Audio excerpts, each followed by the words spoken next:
سورہ البینہ۔ رحمان و رحیم پروردگار کے نام سے۔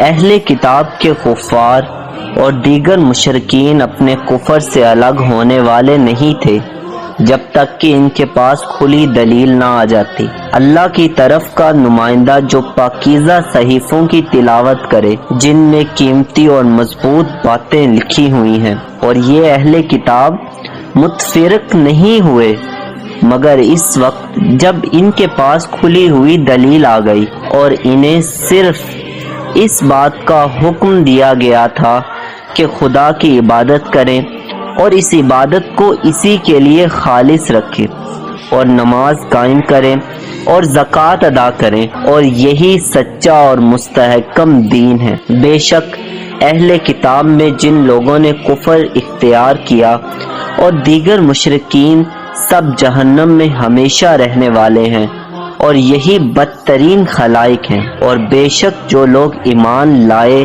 اور انہوں نے نیک اعمال کیے وہ بہترین خلائق ہیں۔ پروردگار کے ہاں ان کی جزا وہ باغات ہیں جن کے نیچے نہریں جاری ہوں گی، وہ انہی میں ہمیشہ رہنے والے ہیں، اور خدا ان سے راضی ہے اور وہ اس سے راضی ہیں، اور یہ سب اس کے لیے ہے جس کے دل میں خوف خدا ہے۔ سورہ القاریۃ۔